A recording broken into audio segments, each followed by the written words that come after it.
بسم اللہ الرحمن الرحیم۔ السلام علیکم۔ آپ دیکھ رہے ہیں وحید اسلامک ٹی وی۔ ملکان ایک بہت ہی بڑا بادشاہ تھا۔ اس کا بس ایک ہی بیٹا تھا جس کا نام حضرت خضر علیہ السلام تھا۔ جب حضرت خضر علیہ السلام جوان ہوئے تو والد کو ایک دن خیال آیا کہ میں اپنے بیٹے کی شادی کر دیتا ہوں تاکہ ہماری نسل آگے چل سکے۔ حضرت خضر علیہ السلام ہر وقت اللہ تعالیٰ کی عبادت میں مشغول رہتے تھے۔ ان کو دنیا داری کی کوئی پرواہ نہ ہوتی تھی، ان کو شادی سے کوئی سروکار نہ تھا۔ لیکن حضرت خضر علیہ السلام کے والد نے ان کو شادی کرنے پر مجبور کر دیا۔ حضرت خضر علیہ السلام کی شادی ایک بہت ہی حسین و جمیل لڑکی سے کروا دی گئی۔ آپ علیہ السلام شادی سے بالکل خوش نہیں تھے۔ حضرت خضر علیہ السلام نے شادی کی پہلی رات بھی اپنی بیوی کی طرف کوئی توجہ نہ دی۔ ساری رات حضرت خضر علیہ السلام اللہ تعالیٰ کی عبادت میں مشغول رہے۔ جب صبح کا وقت ہوا تو حضرت خضر علیہ السلام نے اپنی بیوی سے کہا کہ میرا راز کسی سے افشا نہ کرنا، جو بھی آپ سے پوچھے تو کہہ دینا کہ سب معاملات ٹھیک رہے ہیں۔ لڑکی نے حضرت خضر علیہ السلام سے وعدہ کیا اور سب کو وہی کہا جو حضرت خضر علیہ السلام نے بیوی کو کہا تھا۔ لیکن لوگوں نے حضرت خضر علیہ السلام کی بیوی کی باتوں پر یقین نہ کیا۔ حضرت خضر علیہ السلام کے والد صاحب سے یہ کہا کہ ہمیں شک ہے کہ آپ کے بیٹے نے ساری رات بیوی کی طرف نہیں دیکھا ہے۔ لوگوں کے کہنے پر حضرت خضر علیہ السلام کی بیوی کو دائی کے پاس چیک کروایا گیا تو دائی نے بھی یہی کہا کہ لڑکی ابھی کنواری ہے، اس کو کسی بھی مرد نے نہیں چھوا۔ دائی نے حضرت خضر علیہ السلام کے والد محترم کو کہا کہ آپ اپنے بیٹے کو ایک غیر باکرہ عورت مہیا کریں، کیونکہ آپ کے بیٹے کو باکرہ عورت میں کوئی دلچسپی نہ ہے، کوئی ایسی کمزوری ہو جس کی وجہ سے باکرہ لڑکی ان کے لیے بیکار ہو۔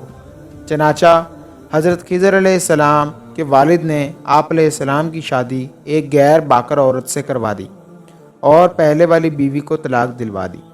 شادی کی پہلی رات حضرت خضر علیہ السلام کے والد نے کہا کہ رات کے ٹھیک حالات بتانا کہ حضرت خضر علیہ السلام آپ کی طرف متوجہ ہوتے ہیں یا نہیں۔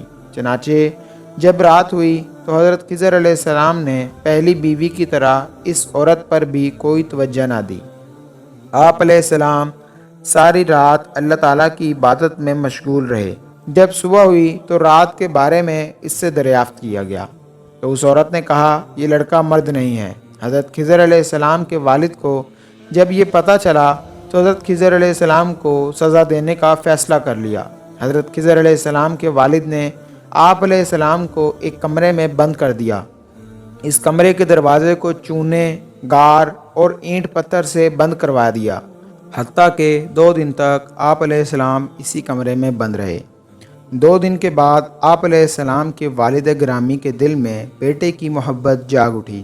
اس کے بعد کمرے کو کھولنے کا حکم دیا گیا۔ جب کمرے کو کھولا گیا تو دیکھتے ہیں کہ حضرت خضر علیہ السلام کمرے میں موجود ہی نہیں ہیں۔ یہ دیکھ کر لوگوں کو بڑی حیرانگی ہوئی۔ ملکان کو جب یہ پتہ چلا کہ میں بیٹے کے وجود سے محروم ہو گیا ہوں تو اس نے بیٹے کو تلاش کرنے کی بڑی کوشش کی، لیکن ملکان اپنے بیٹے کو تلاش نہ کر سکے۔ حضرت خضر علیہ السلام اللہ تعالیٰ کے حکم سے وہاں سے نکل کر حضرت ذوالقرنین علیہ السلام کے پاس چلے گئے تھے۔ آپ علیہ السلام حضرت ذوالقرنین علیہ السلام کے ہمراہ بحر ظلمات میں جا کر آب حیات نوش کیا، ہمیشہ کے لیے ابدی زندگی کے مالک بن گئے۔ خدا نے حضرت خضر علیہ السلام کو یہ معجزہ عطا کیا کہ آپ علیہ السلام کو دریاؤں پر موکل کر دیا۔ چنانچہ حضرت خضر علیہ السلام ایک سمندر کے قریب ہی رہائش پذیر ہو گئے۔ ایک دن حضرت خضر علیہ السلام ایک جزیرے میں نماز ادا کر رہے تھے کہ اتنے میں حضرت خضر علیہ السلام کے وطن کے 2 تاجر کشتی کے حادثے کے بعد اسی جزیرے میں جا پہنچے تھے۔ جب حضرت خضر علیہ السلام عبادت سے فارغ ہوئے تو لوگوں نے اپنے حالات بتائے۔ ان تاجروں نے حضرت خضر علیہ السلام کو پہچان لیا تھا۔ ان لوگوں نے اپنی مشکل بتائی۔ حضرت خضر علیہ السلام نے فرمایا کہ میں آپ کی مدد ایک شرط پر کروں گا۔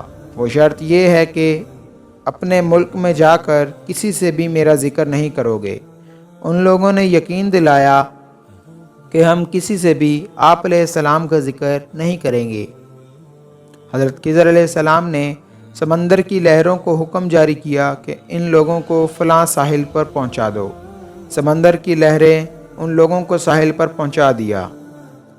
اپنے ملک میں پہنچنے کے بعد ایک آدمی تو اپنے وعدے پر قائم رہا، مگر دوسرے آدمی سے رہا نہ گیا۔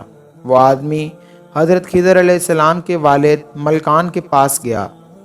اس نے حضرت خضر علیہ السلام سے ملاقات کا سارا واقعہ بتا دیا۔ اس آدمی نے یہ بھی کہا تھا کہ میرے ساتھ ایک تاجر اور بھی تھا۔ جب اس تاجر کو بھی ملکان نے اپنے پاس آنے کو کہا، جب وہ تاجر بادشاہ کے پاس آیا تو اس نے کہا کہ یہ آدمی جھوٹ بول رہا ہے، میں تو اس آدمی کو جانتا بھی نہیں ہوں، یہ کون ہے؟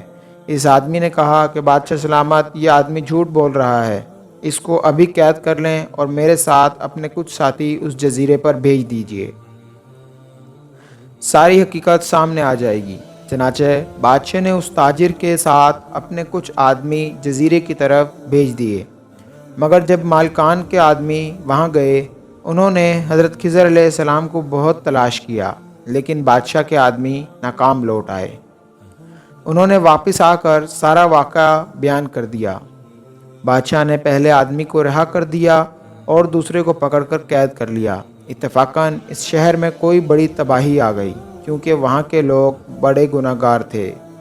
اس تباہی نے سوائے 2 آدمیوں کے سب کو برباد کر کے رکھ دیا۔ ایک وہ کنواری عورت جس نے شادی کی رات کا حضرت خضر علیہ السلام کا راز فاش نہ کیا تھا۔ دوسرا وہ آدمی جس نے حضرت خضر علیہ السلام سے کیا ہوا وعدہ پورا کیا۔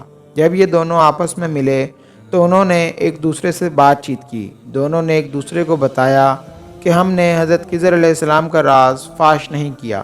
ان دونوں نے آپس میں نکاح کر لیا۔ اس ملک سے ہجرت کر کے یہ دونوں کسی دوسرے ملک میں جا کر بس گئے۔